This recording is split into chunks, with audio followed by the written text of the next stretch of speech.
Hello there, and welcome back to Winning the Division, episode number 15. I am your co-host, Ryan Smith, alongside former NFL tight end Benjamin Troupe, University of Florida tight end, his alma mater. Big win over those Seminoles this weekend at the Doak, but that's another podcast for another day. We have a guest today from Fox Sports. He's been on my Panthers podcast, Inside the Vault. You can hear him on Fox Sports Radio, Fox Sports halftime shows, college football season, and so many other things which he can tell you about. It's Mr. Mike Hill. Mike, how's it going? What's up, Ryan? Good seeing you again. Good seeing you, Ben. How you doing, man? Man, I'm doing good, man. Mike, I've been wanting to, chat with you a lot. I ain't been in the sports media as long as you, man, but I would love to say I haven't stole some of your takes, but I definitely have, most definitely. Come on, man. Come on. They here for you to take, my brother. Anything you need, man. I haven't seen you in fraternity now. Yes, congratulations to your Gators too, man. I was kind of scared for your boy Billy Napier for a minute there, but he kind of saved his job at the end, man. He's did a great job with Lagway at quarterback. Listen, I don't know if Billy Napier gonna have any more kids, but if he have a son, he definitely gonna name him DJ. No doubt about it. No doubt about it. That's for sure. So we're gonna get right into it, Mike. We don't want to keep you. I know you have just a few minutes, so let's just before we get into kind of normal stuff. You are a Giants fan, I know, so we'll get right to it. Panthers-Giants in Germany a few weeks back. Daniel Jones was cut from the Giants. Bryce Young, I know, has been resurgent on the Panthers. So I'll just kind of give you the floor. Thoughts on your Giants this year, Daniel Jones, that whole topic. And then you had a tweet earlier today about Bryce Young and just how you thought the Panthers and maybe everybody kind of gave up on him, and now he's kind of doing his thing and despite being 0-2 on walk-off field goals the last few weeks. So I'll kind of give you the floor on those two topics, and then you can kind of take it wherever you'd like, other things you want to discuss. Yeah, well, my thoughts on the Giants, I've been trying not to think about them, man, because, I don't want to go through that trauma of having to relive this season of 2-10 this season, man. It's just been a disaster from the start.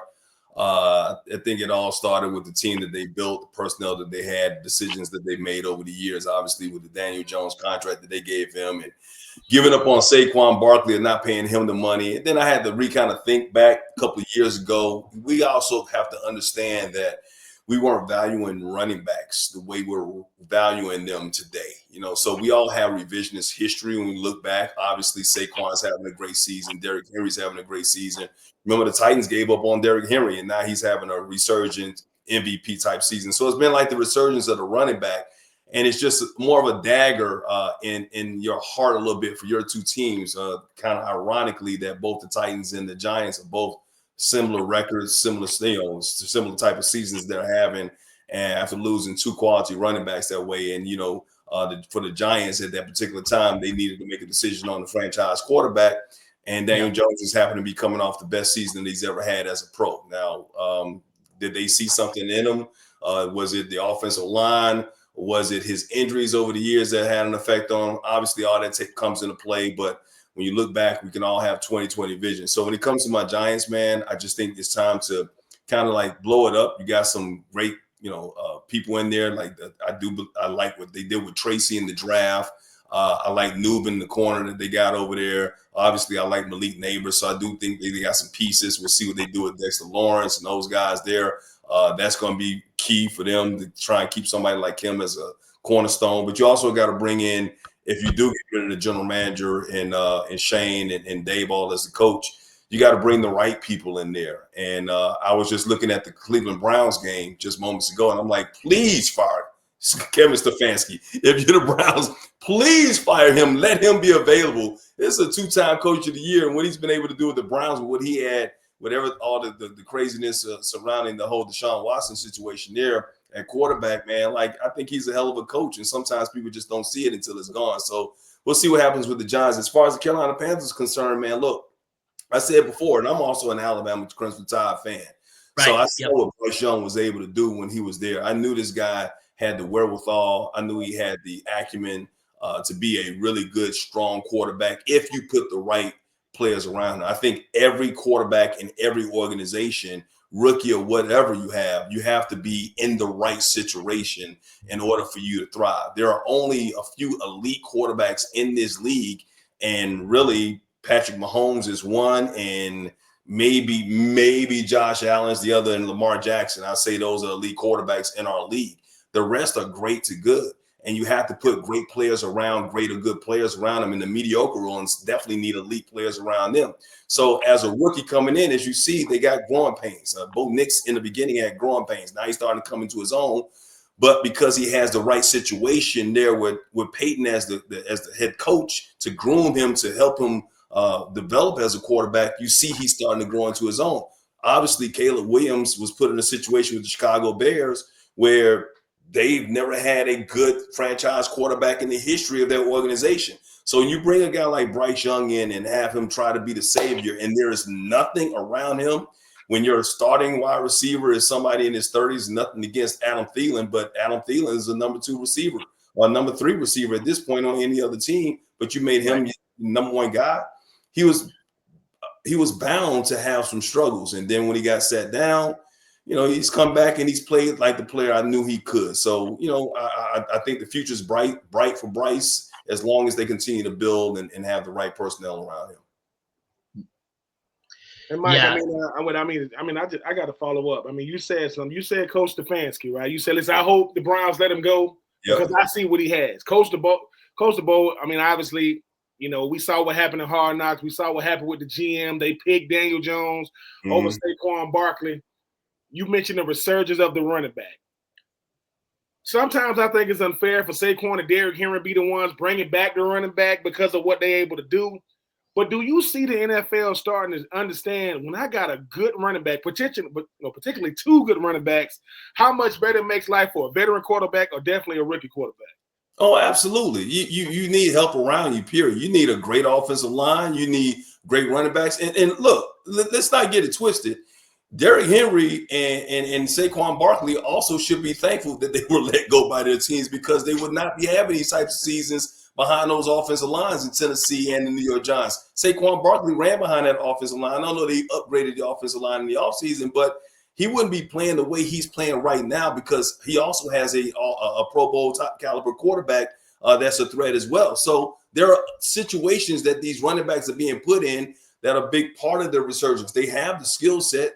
They're great running backs. They're superior running backs, but you also have to be put in the right situation with the right play callers and the right system as well. So, yeah, I think it might be unfair to look at those two as the resurgence of the running back, but we also know how valuable a strong running game is to a quarterback. Nobody wants to see their quarterback throwing the ball 50, 60 times a game. I mean, you didn't want to see that, Ben, unless, like if you're throwing the ball 50, 60 times a game, what's that saying? You have no running game. You're putting your defense in a bad situation as well. Now, Ben, of course, as a tight end, you want the ball coming. Of course, I'm gonna say the right things in the post-game press conference, but at the same time, too, people say why do quarterbacks get paid $40 million a year? Because they got to stand in the pocket when Aaron Donald about to knock him out. But we gonna come open as soon as the rush kind of get to him. But and the reason why I asked you that was you make a great point when you say they wouldn't be doing what they was doing. When you think about these rookie quarterbacks, you mentioned Caleb Williams, you mentioned Bo Nix, you talk about the second-year guys, Anthony Richardson, Bryce Young. Mm-hmm. What is more important?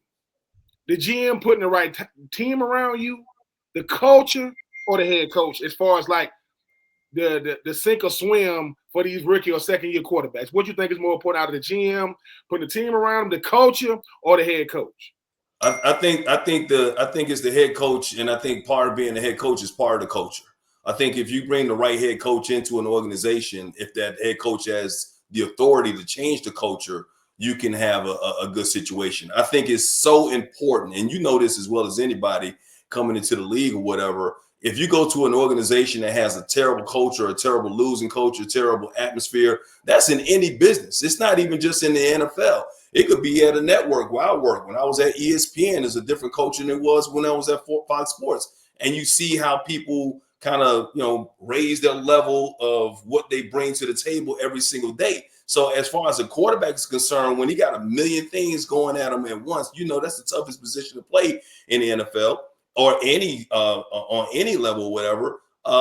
He's got a lot to deal with. So you got to have the right coach and the right coach that believes in him. I was thinking about this the other day. Think about this. Vince Young, when he came out of Texas, Vince Young, if you look at his record, Vince Young has a remarkable starting record as a starting quarterback. I think he's like 35-18 or something like that. But because he went to a culture and a coach that didn't like him, didn't respect him, he's out of the league now. You know, those types of things. You hear stories about Matt Leinart and when he went to Arizona and places like that. These great quarterbacks, they go to the wrong coach, or they go to the wrong coach, or they go to a coach that didn't want them and they had a GM that was fighting with the coach. That could be trouble, man. So when you get a guy like Bryce Young, he's a good quarterback. And, you know, obviously they got rid of the head coach last year. So they felt like that was an issue, and not just with Bryce. Now you bring in a quarterback-friendly coach in the head coach they have now, and now you still got to bring in some talent around him. So the fact that he was able to sit down for a couple of games and allow the game to come to him and see and observe it, like I said, I think he's a really smart quarterback. I think that was the best thing that ever happened for him in his career. And I think we give up on these quarterbacks way too soon, and we crown them way too soon. Look at what he was doing. Jaden Daniels, like, oh my gosh, he's having a great season like C.J. Stroud. He might even have a better season than C.J. Stroud. Who's the better quarterback when it's all said and done? And now you look at Jaden Daniels, start of the season, you see he started to tail off a little bit. And now people are saying, oh, Bo Nix is the rookie of the year. And you see how Bo Nix started his season. You know, so we are prisoners of the moment. We get caught up so quickly in prisoners of the moment instead of letting these guys play it out. Let some of these games get under their belt a little bit, and then figure it out from there. You know, we just got to stop throwing away these players too soon, and we got to stop putting a crown on their head too soon as well. I think consistency is the key, and that is the reason why I never say a quarterback is an elite quarterback until I see it over the course of 3 seasons. It's got to be 3 complete seasons before I say that is an elite quarterback. I see he has elite potential, but unless you do it consistently over a period of 2 plus 3 seasons, I'm not going to consider you elite. Mike, when it comes to this NFL season, what are we overreacting to thus far, and what are we not talking about enough? Wow, that's a good question. What do we Well, once again, I think we overreact when it comes to the quarterbacks. You know, we talked about Caleb and all that, you know, and talked about what we expected of him early on. And now he's starting to show glimpses and signs of doing, you know, what we thought Caleb could do. But once again, you still got to win in order for people to get your attention or whatever. So I think we overreact sometimes to what we expect out of these quarterbacks early on in their careers. So that's just that goes with the territory, that goes with the position, that goes with all the debate shows that's out there. I mean, that's what you lead with all the damn time, right?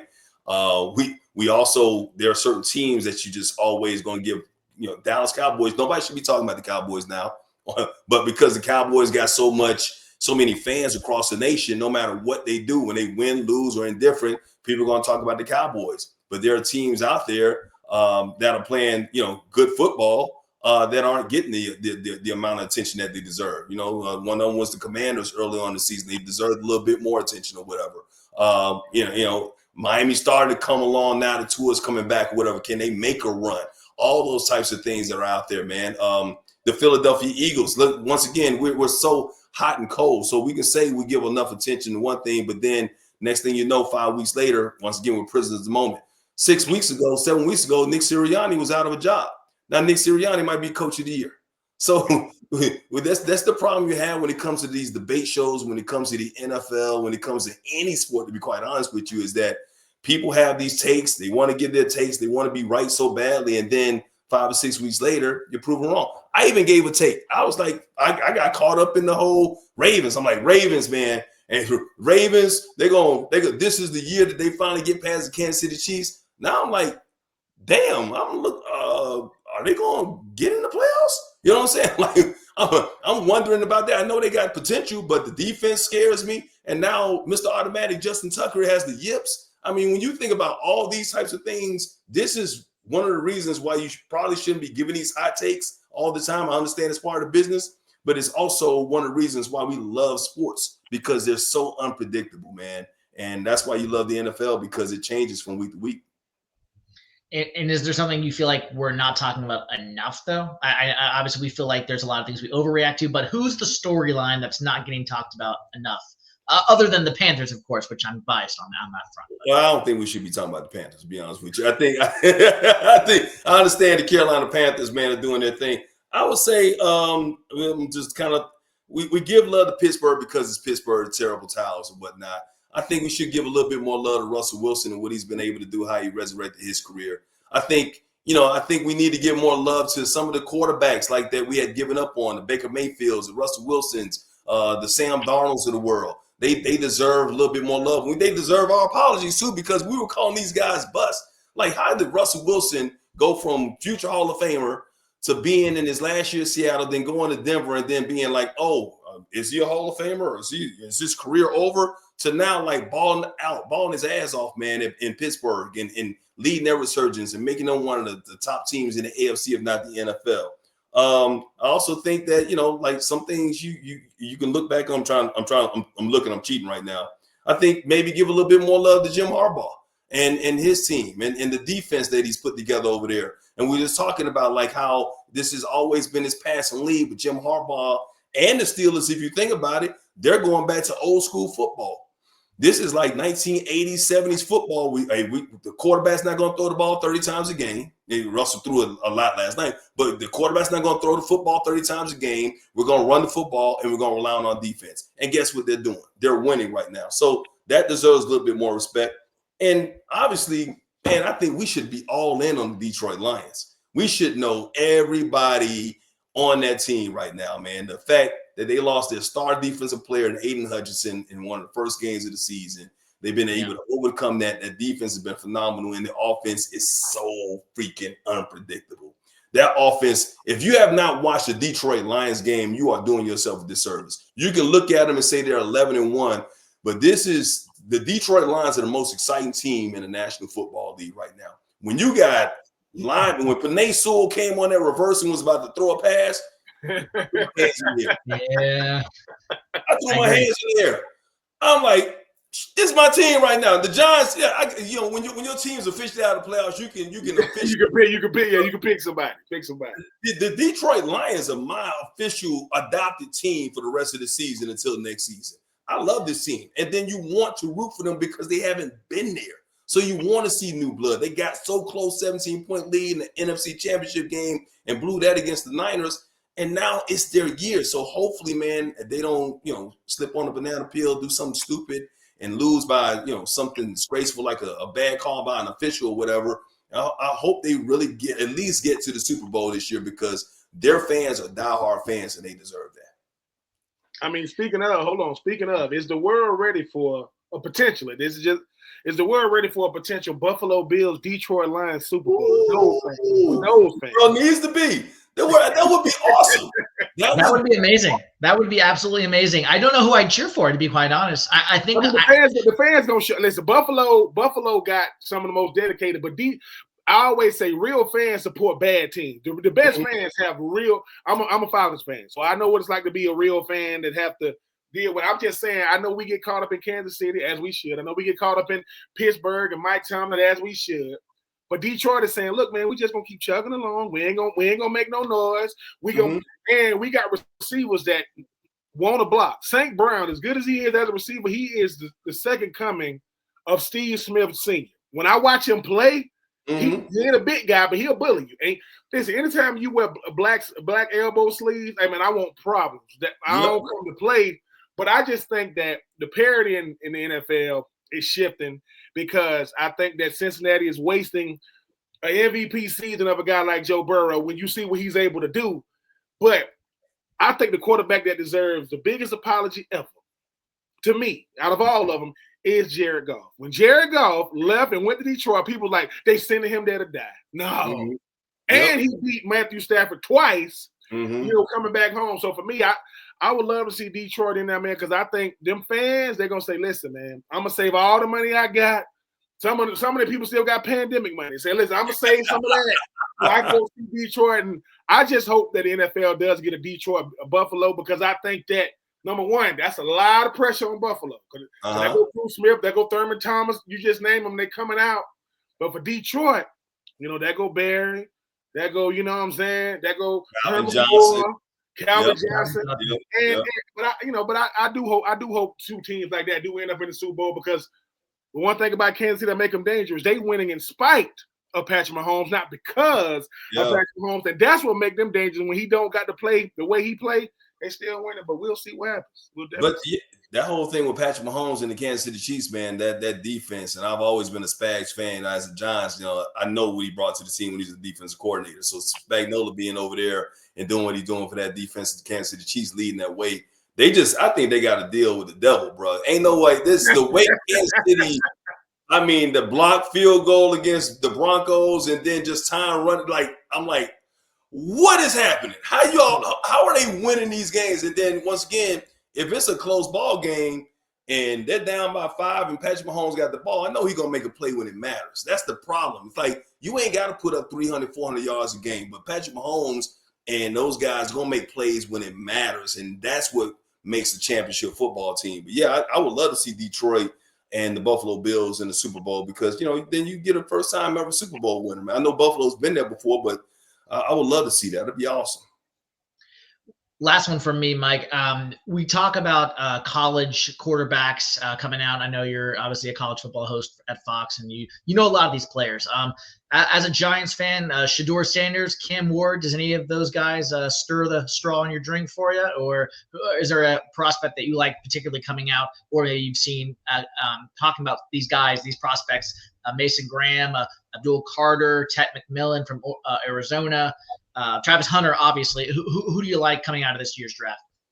I love Shedeur. I think he's got great pocket presence, man. I think he's a winner. I think he's, all the flash that comes with him, and of course, prime. He's raised in a great family, so he knows how to be a pro already.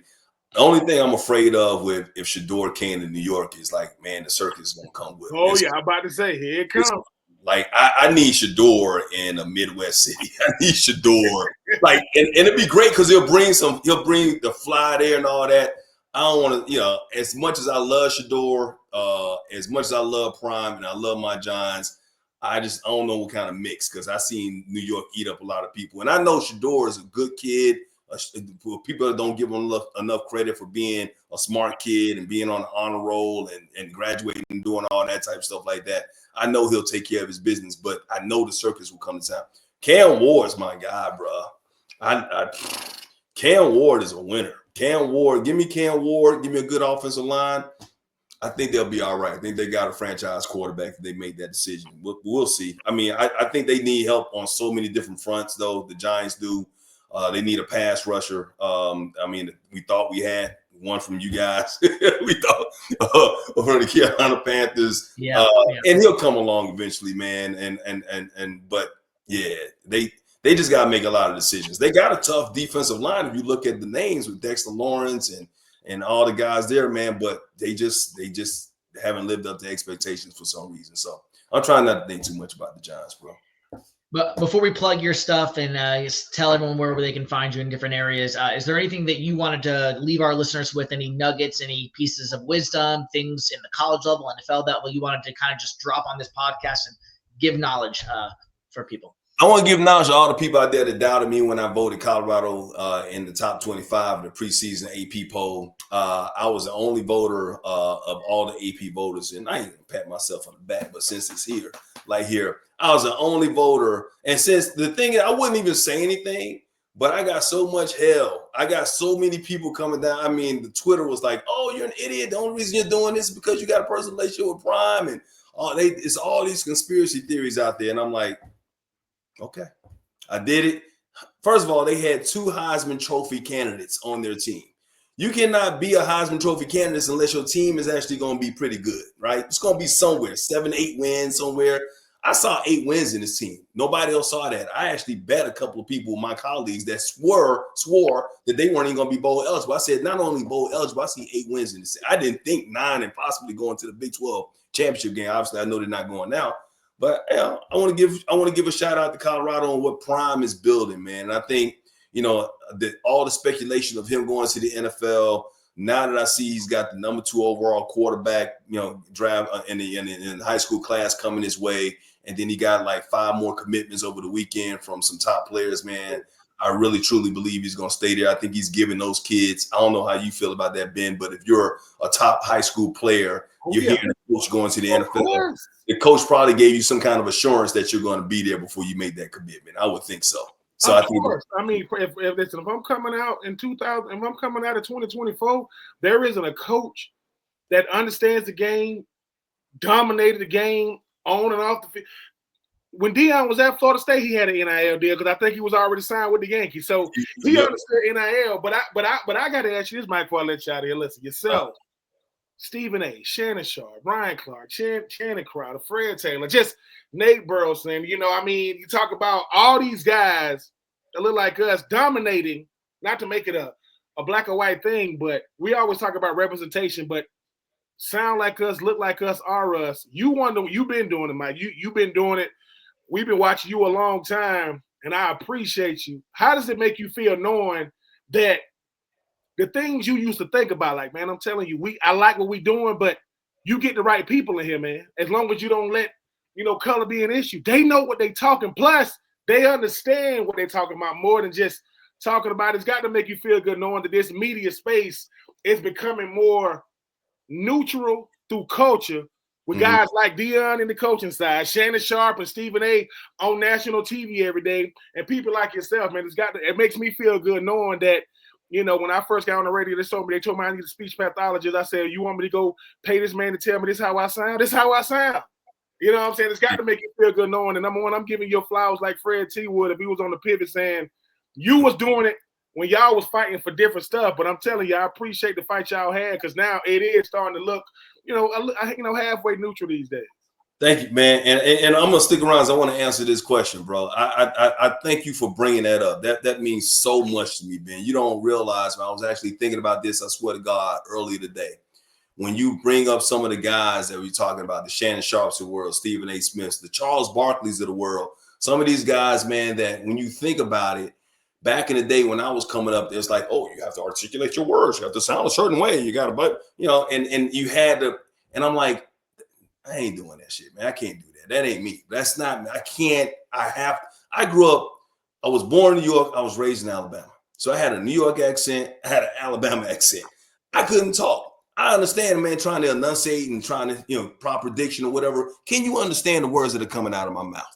You know what I mean? So I'm not going to change the tone that I have in my voice as a black man to make you feel comfortable about that. So there was a fight that I and others like Stuart Scott had to go through early on. And so now when I see people on television and they are their true, authentic self, like you talking about, Ben, you had to put, man, just be you, bro. Man, the thing is, if they put a microphone in front of your face, if the media was smart enough and they wanted to put a microphone in front of your face when you played and they could understand every word you said, then they put your sound bites on their air. How come they can't put the microphone in front of your face now when you're off out of the uniform and representing them? You know what I mean? We understand every word that you're saying, man. You ain't got to sound like nobody else. You grew up in a certain culture. So what I am happy about is the evolution of how people view us and they hear us and understand that, hey, I don't have to sound like that for me to be understood. I could be entertaining. I can be enlightening. I can be informing. I just don't have to sound a certain way or, over enunciate or articulate every single word. And I'm not saying that we don't enunciate or articulate our words. We do, but it just doesn't sound the way other people do. So just continue to be yourself. I appreciate you giving me my flowers, man, and the fight that I went through or whatever, because I've been told I was too urban. I've been told I was too ghetto. I've been told that. And this is the reason I wasn't going to be able to move up. Listen, that's when Smitty told me you was coming on, I said, Mike Hill, one of them ones, man. He one of the ones that back when it was unpopular. Yep. To say, hey, man, let me get in here. I'm not because what happens is I would tell Smitty, man, I said, Mike Hill coming on the podcast, man, that's love for two reasons. One, he's an OG in this thing. He was doing it when, look, man, him and the producer going back and forth. I'm not reading that. That you're gonna have to rewrite that. I'm not reading that. Mm-hmm. Yep. Now to where you saying, listen, when everybody thought I was crazy, when I said, look, you want a good show? Yeah, let me be me. Because I can't do the script. If you're looking for a person who want to be scripted, there are plenty of people out there. I wouldn't say that like that. You and Stuart Scott. I mean, y'all cats was all And I just appreciate you, man, just coming on. I appreciate you just answering my question only because I got to make sure that when people go, oh, you guys can really do it. We've been doing. I said, hold on. If you're willing to pay me to run around, you ain't willing to pay me to sit down and talk. Mm-hmm. Yeah. To me, that's the craziest thing Yeah. I've ever heard. Only because I say, listen, if you think you can tell our stories better than we can, we got a problem. But I know that's not the truth. They'll say, so what you so you telling me y'all good storytellers? I said, not to get spiritual on you. I said, but back in the day when we had to work for other people against our will, them cornrows out here, those aren't cornrows. Like, what? Those are maps. I said, what? I said, man, I do this for real. I'm from Swainsboro, Georgia, man. I do this for real. But Mike, I'm telling you, you the reason why people like myself say, man, I'm trying to listen. We try to sound like Stuart Scott, Cool's other side of the pillow.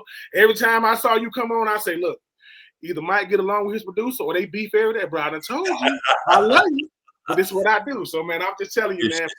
I appreciate anything you need in this business, man. Get my information, bro. Yes, I'm always here for you, bro. You got a brother. No doubt. Like Ryan, that's my brother too.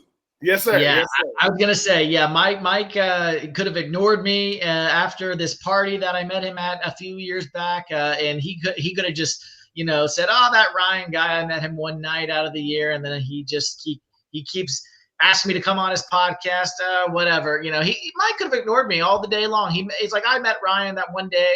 Who's this guy? Well, who is he again? And no, Mike's been good to me as well, and he's kept that relationship over the years, and I've tried hard to cultivate my relationships.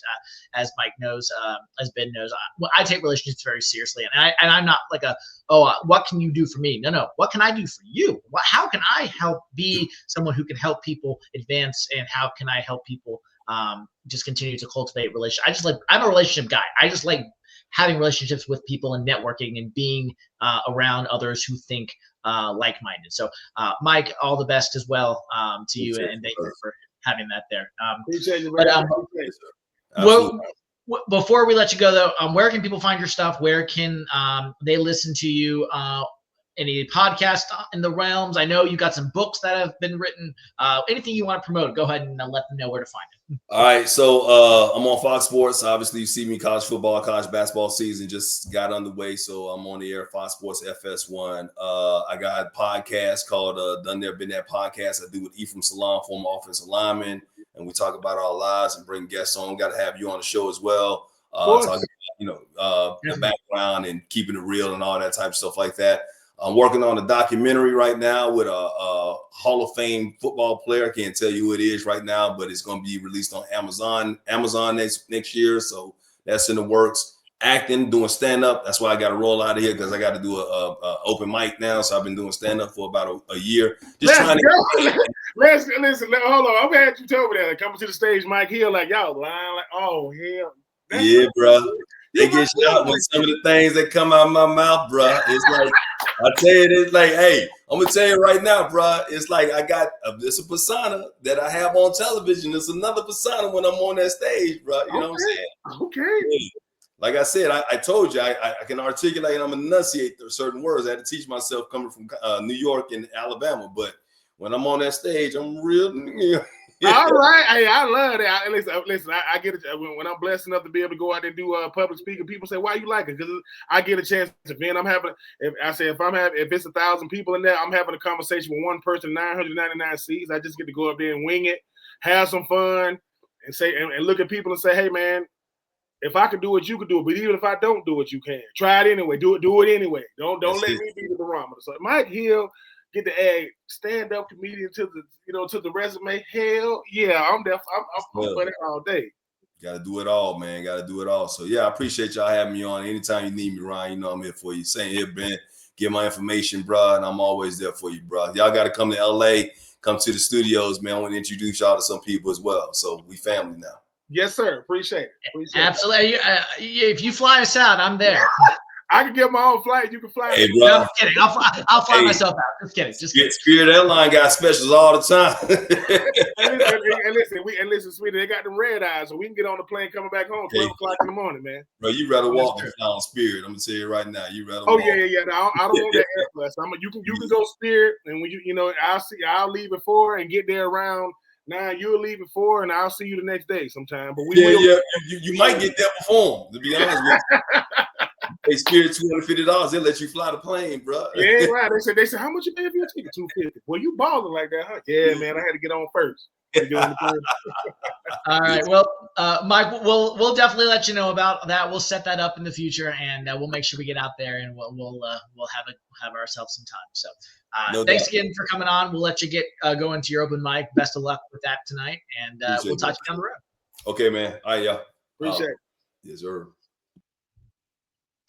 Well, guys, that was Mike Hill, Fox Sports college football host. He is the man. Hold on.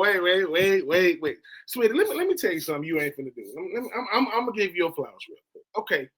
Everybody know we are both family men, married men, fathers, girl dads, by the way. Even though I got a son as well. I be trying to tell you, Smitty, and I ain't get a chance to say it with Mike. Character is like cologne.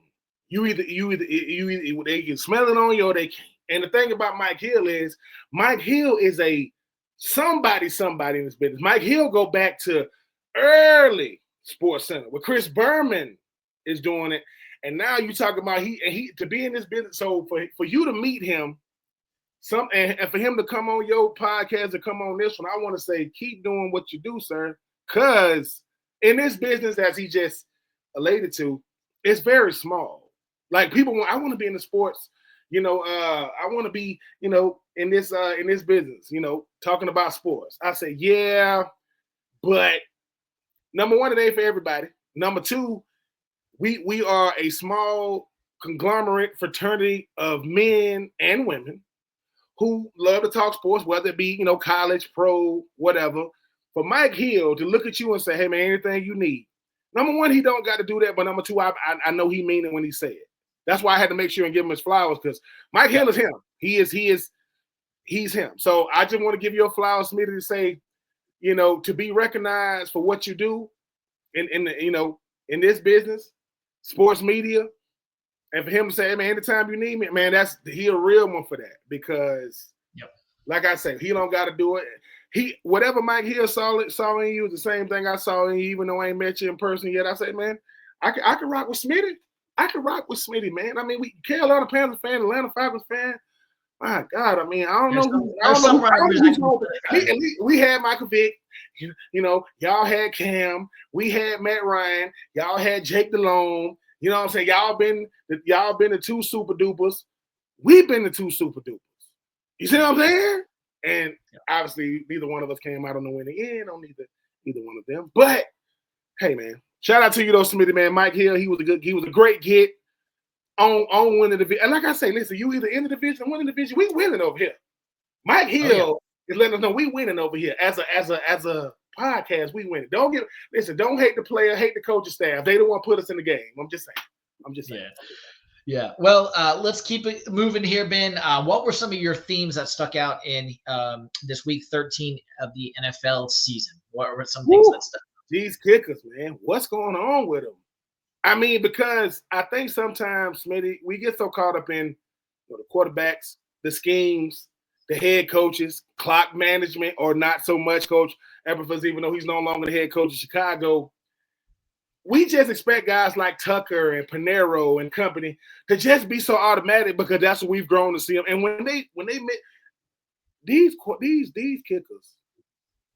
How many 50? Remember when 50-yard field goals were rare, Smitty? Yeah. They're kicking 50-yarders every other 10, 15 yards past the 50, and they lined it up. So for me, what stood out is these kickers, let's call it Justin Tucker and company, because he's supposed to be the golden foot, the golden leg.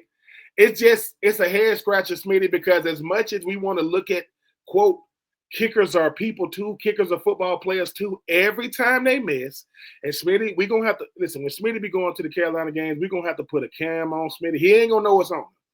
Every time Panero, Eddie, misses a field goal, Smitty, your reaction is, first when you go, okay, he missed one. Then he's like, dude, what are we doing? Because we just expect the kickers to be automatic. So, I mean, a lot of things stood out, obviously, to me. Miami still can't win in the cold. The 49ers, I think it's over, and that's in spite of the fact that Christian McCaffrey is out for the year, and I think they say Mason. I think Mason. Jordan Mason, high ankle sprain. He's also out as well. I just think that for me, y'all better stop playing with Philly. You know, and I just, you know, but them kickers though, it's just hard to watch because if you, number one, none of these people are in the Panero, you know, Justin, nobody's in danger of losing their job because anytime you get somebody off the street, you deserve what you get. But yeah, but that's what really stood out to me when you start to, because obviously we could talk about these quarterbacks all day. You could just pick one, we could talk about them. But hey man, if you're a kicker out there, man, good luck. Because now kickers are making what backup quarterbacks used to make. They're making $4 and $5 million a year. Some of them more than that. We expect you to get it there. Still that. Yeah. Well, instead of going game by game, I just wanted to get to those themes from the week. Mine, actually, let's go ahead and get into it now. Since we had Mike on for the first half hour, we didn't get to start with this like we normally do. Let's get into now our players and positions of the week and our not so positions and players of the week. So if we could get that going, who would you like to start out with? I'll give you the floor. Listen, I'm gonna start out with my player. My player of the week and not player of the week and group is actually coming from the same game. I'm not gonna go all around the league. Okay. My player of the week is Leonard Williams, formerly of the Jets, now with the Seahawks. This 6'5", 300-pound man had a 92-yard interception for a touchdown. Did you 92? Yeah. There are receivers that won't run 92 yards, running backs that won't run 92 yards. He had a 92-yard interception for a return. My not player of the week is the guy that threw it, Aaron Rodgers. Smitty, we come on here every week. We talking about Bryce Young. We talking about Caleb Williams. We talking about Bo Nix. We talking about Anthony Richardson, right? Why don't nobody want to talk about A.A. Ron? Because your resume, right, is what you've done, right? What you're doing is not up to par. They said they've already fired the head coach. They gave you Devontae Adams, right? You won't get a ball to Breece Hall. You ain't playing well. And my group is the Seahawks special teams. Good Lord. You're fumbling kickoffs. You're fumbling punts. What is going on? Special teams, it's all in the name. You're supposed to be special, rare, unique, a benefit. No, you're supposed to be addition, not a subtraction. Right? And like I said, this game was, and obviously the Jets blew a 14-point lead at home against the Seahawks and lost. So the Jets as a team, the Seahawks as a group, Aaron Rodgers is my not player of the week, and Leonard Big Cat Williams, who used to be a Jet, got that big deal to go to Seattle, came back to New Jersey because New York is not in New York. They actually in New Jersey. They came back to the Meadowlands, and think about it, Smitty. Smitty, you grew up a Panthers fan, all of a sudden you playing for my Falcons. That's how it go. You're a Panthers fan, you get drafted by the Falcons, and Cam Newton, throw you a pick. You take it 92 yards, and you do the Dion on him, with the arm in the air. But yeah, shout out to Leonard Williams, not the Aaron Rodgers, not the Seattle special teams. Yeah, that's my good, my bad, and my real. Well, we actually had the same one. Leonard Williams was my player of the week as well. The pick six, the fumble, sacks. He did it all, man. He was that dude. It was the longest return in NFL history for a defensive lineman that is for the fumble recovery. And so absolutely insane what Leonard Williams did, formerly of the New York Jets, as you said, extra special for him, being able to do it back on his home turf of MetLife Stadium. My not so player of the week, I'm sorry, is Kirk Cousins. 4 interceptions against the LA Chargers, and I know the LA Chargers have a great defense and all. But Kirk O'Chains was not liking that. He was not liking those interceptions, and the Falcons are now 6-6. And while they do have the tiebreaker right now with Tampa Bay is right on their heels there, and so we'll see what happens. Big game, in case you haven't heard this week. Atlanta is playing Minnesota. Kirk Coe's going back to Minnesota this week, and we'll get there in the preview week 14. But big game there for Kirk Coe and company this week up in Minnesota. So give me Kirk Cousins as my not to player of the week and Leonard Williams as my player of the week. Well, before we get into week 14 and other such things, let me go over some of the news and notes around the NFL, give you your reaction and chances to talk about some of the stuff that we've already discussed. We've already mentioned 49er running backs Christian McCaffrey and Jordan Mason both headed to IR. Jordan Mason with a high ankle sprain, Christian McCaffrey with a PCL injury. Texans, Al-Shaair apologizing today for his hit on Trevor Lawrence. Good to see Trevor Lawrence doing well today. As he did tweet out that he was home and resting and doing well there. So good to see there. Saints tight end Taysom Hill, torn ACL, out for the season. The Rams claim Emmanuel Forbes, former of the Washington Commanders cornerback draft pick, off waivers today. And then finally, some very sad news to note. Trent Williams and his wife are grieving the loss of their infant newborn son today. Just awful news on that front for Trent Williams. Oh man, well, I mean, obviously I start with Trent Williams and his wife. I mean, to lose a son. I don't know how many children he had. I don't know if that's their first child or not. My prayers definitely goes out to him. I mean, to be able to have your son potentially being your legacy, as far as, I don't know if he was going to be a junior or what may have you, but I did see that news, and my prayers definitely go out to Trent and his wife. I mean, I couldn't even, I don't like to say things like I know what you're going through, because I don't, but I definitely send my heartfelt condolences to him. It's Christian McCaffrey, Mason, you talk about like a double whammy. There's snake bitten, and then there's the 49ers. I mean, they've dealt with the injury bug all year. You had, Ayuk gone. You had George Kittle in and out of the lineup. Christian McCaffrey. And something we talked about before the show, Smitty, early this morning. I think they rushed C-Mac back. And I think that, something that you said is, does C-Mac get to the end? Because they say once you start getting injured, the older you are and the workload that you get, well, they're going to work him. And his body could just be breaking down on him. I know he takes care of himself, his eating habits, and different things. Are we seeing the last of Christian McCaffrey? Not because he can't play, but his body just ain't there for him. And I think when you start talking about different things you said around the league, I mean, I think the thing about the National Football League is so many storylines, right? So many things going on. And then Trent Williams lets you know that real life is happening. Yeah. Right? C-Mac and and Mason, they letting you know that, man, somebody tells an ACL, an MCL, or a PCL. I know that Christian McCaffrey tore his PCL. That happens every week in football.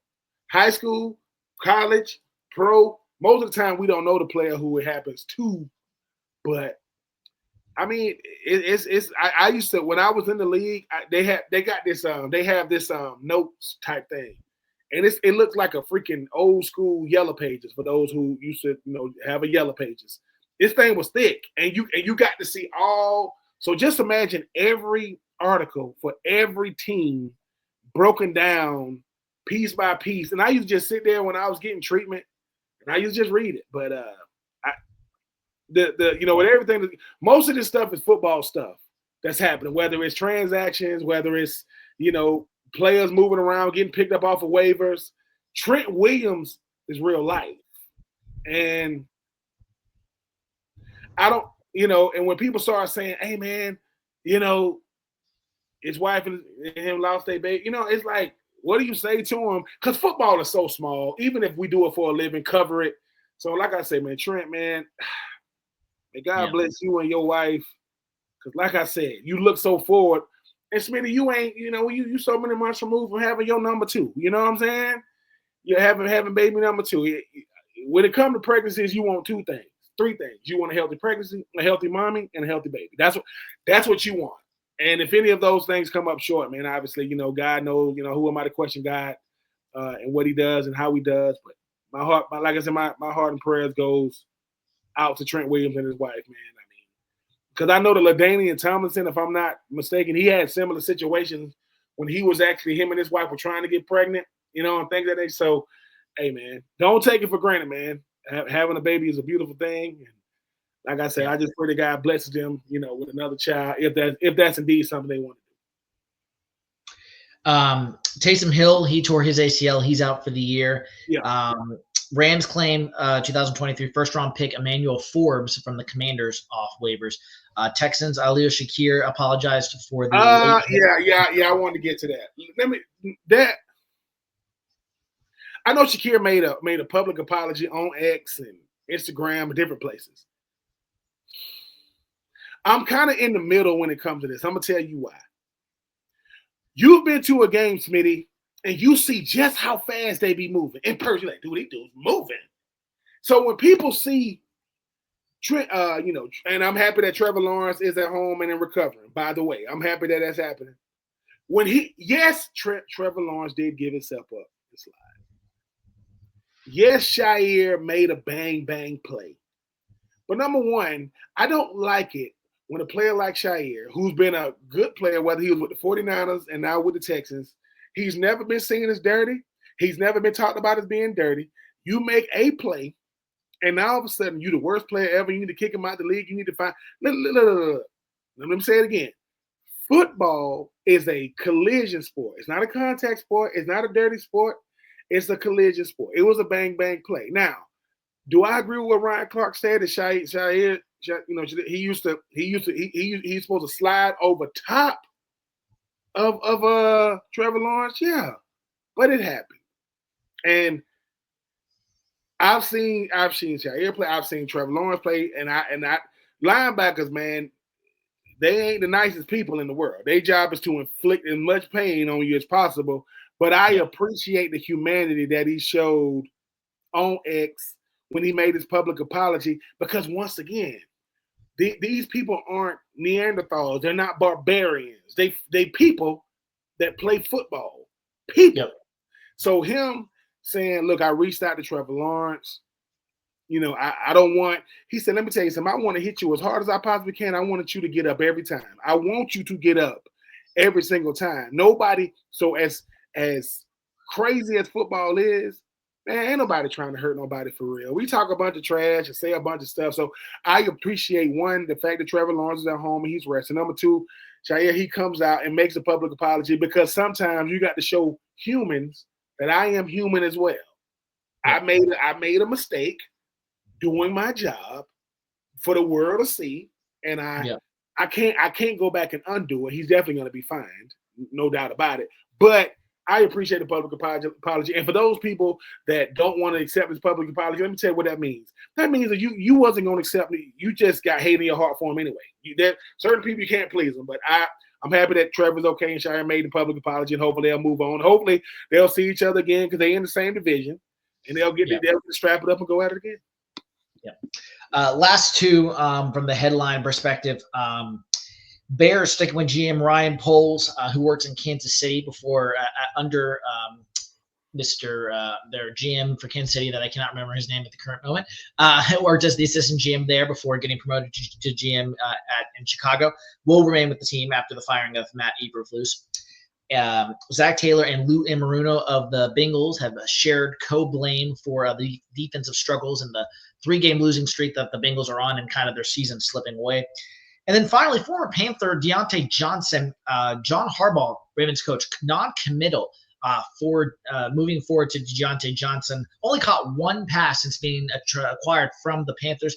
John Harbaugh is quoted saying, we're going to work it out and see where we're at over the next few days this week as his team is on a bye. And he said, there's some moving parts. We're going to have to figure it out and explore and just see where we're at. That is what John Harbaugh said about former Panther and current Ravens receiver Deontay Johnson, also formerly of the Pittsburgh Steelers. I mean, Smitty, you see how people don't like their situation. So I'm going to go to a better situation. I'm going to leave Carolina. I'm going to go over there to Baltimore, and everything going to be peachy. But the thing about it is, you might not fit what they're doing. They want to see, can you fit in what we're doing? Deontay was the number one guy when he was in the Carolina, saying all the right things, the camp confidential, different things, but the season start, and because the season ain't going the way you want, sometimes, man, they paying you for your veteran leadership, your presence, what you can, the kind of culture you can bring. Didn't he come from the Steelers? He came from the Steelers, right? Correct. So when Mike Tomlin, obviously the Ravens played the Steelers, and they was asking Mike Tomlin about Deontay. He said, "I tend to focus my attention, energy, and game plan on players that's going to actually make an impact. I'm not worried about it. I know who he is. I wish him the best, but come on, man, we ain't worried about that. We got George Pickens, we got Fry Muth, you know what I'm saying? We got Mike Williams, we got Darnell Washington, we got Najee Harris, you know, we got Russell Wilson. We ain't worried about Deontay, and it seems like neither is the Ravens." So. And then the only other one I was going to say, Ryan Poles, did you have anything on him staying as Bears GM, and then the Bengals? I'm happy. I am happy for him because I think sometimes, Smitty, when I'm a new GM, I'm gonna make mistakes. Like I'm the one that put the team together. I thought that when I go out there and get the head coach, he's gonna help me. I put the team together. The coach coaches the team I put together. Well, Eberflus, he just wasn't built for Chicago. And they said this: if we're gonna blow this thing up, we'd rather blow it up with a new head coach than try to get a new GM, because the new GM is gonna have a new way of doing things. How's the new GM gonna get along with the ownership? You know what I'm saying? Are they, so I do like the fact they're keeping the GM. I don't think you just, as Mike Hill say, what did he say? We throw him away too early and we crown him too quick. I don't want to throw him away too fast, even though he was talking about quarterbacks and not GMs. Give him a chance, because you got a quarterback. You got some pieces. Even though I think Keenan Allen will look better in the Carolina blue. And did you know that it's crazy? Do you know that the Chicago Bears, that's actually blue and orange? Like that, their uniforms don't look blue. That's blue. It don't look blue. It look kind of like I don't know. Anyway, but I am happy that they're keeping the GM up there in Chicago. I think you give him a chance to reprove himself, and not just you had the number one overall pick, which means you had the worst team in the league the year before, in some way, shape, or form. So find a way to get the right head coach in there, and we'll see what happens. Now, 2025, that seat gonna be a little hot. I wouldn't even sit down if I was him. I wouldn't even sit down all year. I just walk around. I don't even feel these seats. All right. Well, before we get into our preview games for week number 14, I'll give you a few of my kind of overreactions, or not overreactions, to things I'm just thinking about throughout the league and throughout this week, and you can kind of tell me if I'm crazy or not crazy. Well, from the NFC and the AFC sides, respectively, the road to the Super Bowl is currently going through Philly and through Buffalo at this current moment. No, you're right. No, well, Philly. No, well, hold on. Philly, Detroit, Philly, and Buffalo. So, but okay. Philly is right. But you got to go. You got to go. You got to go to Michigan. Got to go. What is it?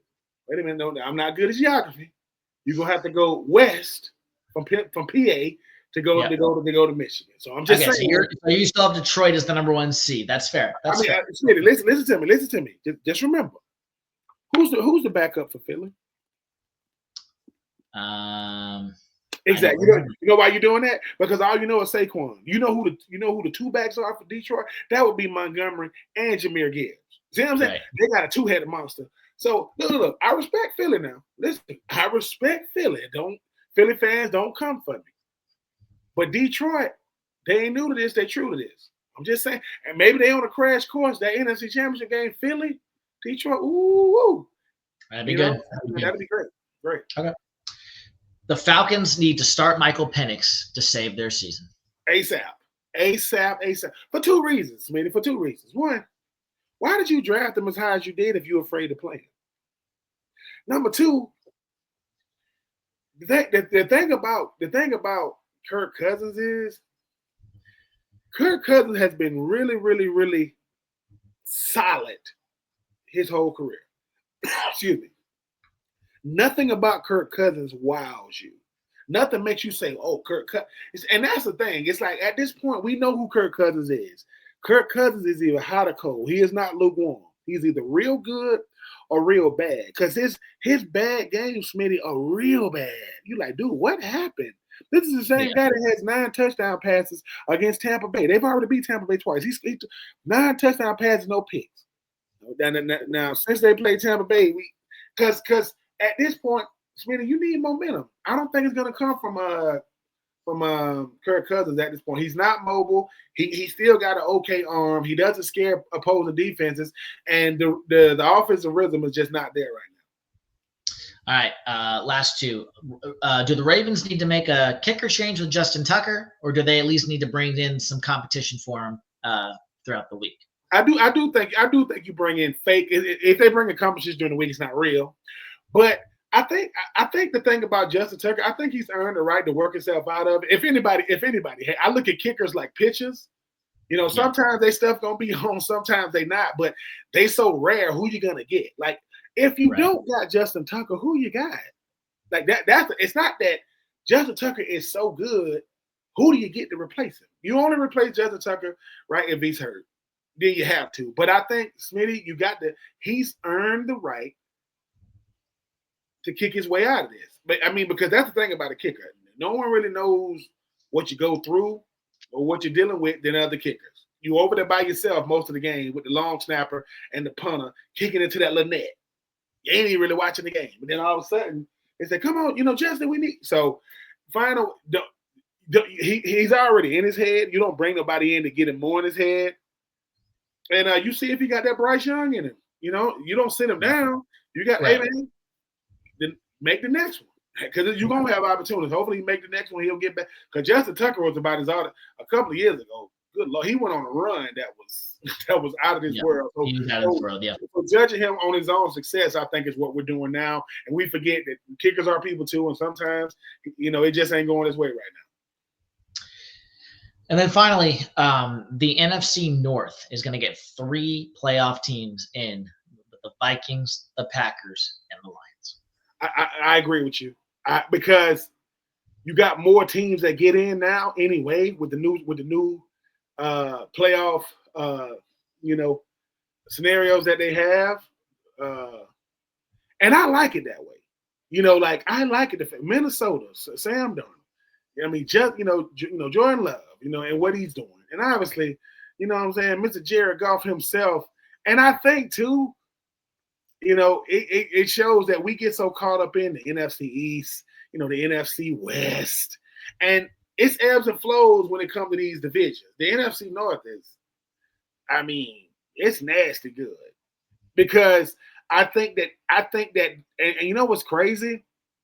I know we talked about, you earlier that the road to the Super Bowl goes through Detroit, Philly, then Buffalo. Detroit, as good as they are, you know who knows them? That would be Minnesota. That would be Green Bay. And as good as Detroit is, Detroit plays in a cold city, but they play in a dome. Packers play outside. You know what I'm saying? Minnesota plays in a dome now. So I don't know, man. Maybe the Packers potentially getting a Detroit. Which, obviously, the Packers get in. The Packers going to have to go to Detroit. That's a good thing Detroit has on their side. Minnesota and Green Bay going to have to go to them if they have to play. But, hey, man, we talking so much about Coach Campbell and, Jared Goff and no Aiden Hutchinson and no problem. You meet one of your familiar foes in your division, they can beat you. Okay. All right, well, let's end it like we always do into week number 14 of the NFL season. Here on episode 15 of Winning the Division, we'll do our top 5 games to watch for in week number 14 and also our toilet bowl if you have such a bowl. I'm going to go first this time. I think you went first last week. And then for listeners, before I start this, continue to let us know what you want us to talk about. Leave your comments, leave your questions, leave your reactions, send us messages. Let us know what you want us to talk about. We'd love to hear this feedback. We love to do this podcast for you guys and continue to like, rate, review, and subscribe wherever you get your podcasts. And we just always enjoy doing this for you guys. And we're going to be bringing on some great guests. Continue to do this for you. And the guests are going to keep coming. Don't you worry. We're going to bring in some hot and awesome guests to get some good content for you and just the secrets that you need to know around the league. So just wanted to send that plug really quick. All right. My top 5 games to watch in week number 14. My toilet bowl is Jets-Dolphins to start out. That is my toilet bowl for this coming week. There in South Beach, Jets-Dolphins. Whoever has to watch that game, I am so sorry. Number 5, Browns-Steelers. I know People may not want to say that, but Browns, Steelers. Browns already beat the Steelers this year now. I know. And so the Snow Globe game was not too long ago, and now it's in the Steel City this time. And we'll see if the Steelers can get that split. They definitely need it with the Browns and their schedule, one of the hardest in the league down the stretch. Number 4. Excuse me as I cleared my throat there. Number 4, Seahawks Cardinals, NFC West battle. These two teams very well might win the division. Hard to believe. I know the Rams might have something to say about that, but very good battle here in Arizona, 4:05 Eastern time, coming up on Sunday. Geno Smith versus Kyler Murray. Kyler Murray didn't have a great game against Minnesota, and so he's looking to bounce back in that NFC West clash. Number 3 is Chargers Chiefs on Sunday Night Football. Patrick Mahomes versus Justin Herbert. Enough said there. Number 2 is Bills Rams, the 425 matchup. Matthew Stafford versus Josh Allen, who, in my opinion, is currently the MVP of the league. He has done a lot this year to do that. Last night's game was any indication. He is just a man amongst boys out there. Josh Allen versus Matthew Stafford, Rams Bills is my number 2. And number 1 is Packers Lions, Thursday Night Football. We're getting it early this week. And you got Detroit's Jared Goff, Green Bay's Jordan Love, 9-3 versus 11-1. A very, very good Thursday Night Football game to start this week. And as a bonus, my number 5B, 5B, my number 6 game, if I had to rate the 6th game, my Panthers at Philadelphia trying to. I was about to say, what a little that take you to your boys. They were number 6. You know what? Listen, okay, well, my list is real similar to yours. My toilet bowl game, Jags Titans. I mean, don't nobody want to see that. I mean, and I got to see it. You know, I'm going to see, you know, obviously if Trevor Lawrence clears protocols, he's going to play. If not, it's going to be Mac Jones versus Will Levis. Good Lord. Mac Jones versus Will Levis. Anyway, that is my toilet bowl game. My number 5, though, is Seahawks Cardinals. For everything you just mentioned. I mean, everybody thought this year was going to be all about the 49ers, as it should, coming off a Super Bowl loss. Can they Super Bowl hangover? They're dealing with injuries. I like the way Geno has been playing. I like the way Kyler Murray has been playing, even though both are kind of hot and cold. Both of them, both Geno but if I had to pick a team, I would still go with the Seahawks because I think that Geno gets better as the game goes on. He's definitely good late game drives. My number 4, Bills Rams. Everything you just mentioned. I mean, look, 425 game. I think the thing about what makes the Rams dangerous is Matthew Stafford. Like when you think they're gonna get blown out, I'm like, dude, what's going on? They'll put up numbers on you. So I just think that we don't while we always talking about what Josh Allen is doing, and rightfully so, we don't appreciate Matthew Stafford and what he's meant, not to just the teams he played for, but the quarterback position. The guy could just flat out throw the ball around. I know he got a national commercial, him and his wife on the little bed that can get hot, get cold, or whatever it can do. I'm pretty sure it's very expensive. I would love to get one, Matt, but I'm not paying for it. So me and Smitty would love to get one of those beds. I'll need a king because I'm 6'5". Whatever size Smitty need, him and his wife can deal with that. That's fine. That's fine. But be careful with Smitty because he's a farmer. He's a baby maker. I don't want to be causing, no friction. I'm just saying. My number 3, Falcons Vikings. Look, yes, it shouldn't be number 3. It probably should be number 5. The Falcons need to find some rhythm because here's the thing. Kirk Cousins is probably going to start. I don't know why you draft Michael Penix in the top 10 and are afraid to put him in there. As I mentioned earlier, Smitty, they have no offensive rhythm because the Vikings got listen. Everybody want to talk about Jordan Addison and Aaron Jones and Justin Jefferson, and rightfully so. Jonathan Gennard in that defense. Harrison Smith is still in the league, people. He's been starting for like 15 years straight and still balling. I just want my Falcons to go out there and play some competitive football because it is going to be real good or real bad because the Vikings, they coming for blood. My number 2, Chargers, Chiefs. The Chiefs are the better team. I think the Chargers are the most dangerous team. We talked about earlier how, the Chiefs are winning in spite of Patrick Mahomes and not because of Patrick Mahomes. He usually plays much better when you got a quarterback that's good enough, or these quarterbacks they compare him to, the Joe Burrows, the Josh Allens and Lamar Jacksons. He usually, ups his game to kind of to leave no doubt. Hey, man, I run this division, I run this league, and I run y'all. So we'll see what happens, but I do think that Chargers defense with Derwin James, Bosa, and Mack, and Asante Samuels, and Denzel Perryman, they got a really good defense. Harbaugh, he gonna come to play. My number 1 is your number 1, Packers Lions. Look, people, listen to me. 9-3 11-1. What are we talking about? Great matchup on Thursday Night Look at Football. how good this division is. Look at, and once again, we just talked about it. The only sometimes the teams that can derail you is in your division. And people say, why does that matter? Remember 2 years ago, remember the Philadelphia Eagles, how they started? Remember how they ended? I don't think it's going to happen to Detroit. I'm not putting nothing on nobody else, but Jordan Love, Jared Goff, so I just like the fact that, Jordan Love is earning because he played one big year and got his contract. That's just the going rate for a quarterback these days. I think it's going to be a really good game on Thursday Night Football, especially when you start thinking about some of these games. But Sunday Night Football, Chargers, Chiefs, Thursday Night Football, Packers, Lions. Unfortunately, we got to watch Falcons, Vikings, and we got to watch, but if you got to watch the Jags and the Titans because you're a Jags or a Titans fan, hey man, just go to church or something. Just say your cable went out, because good Lord, we do got to watch. But yeah, that is my top 5, and that is my toilet bowl game. All right. Well, this is Winning the Division episode number 15. Remember, you were either in the division and winning the division, or you just in the division. Brian Smith, Ben Troupe. We'll see you guys next time. Rate, review, subscribe wherever you get your podcast, and we'll see you guys next week.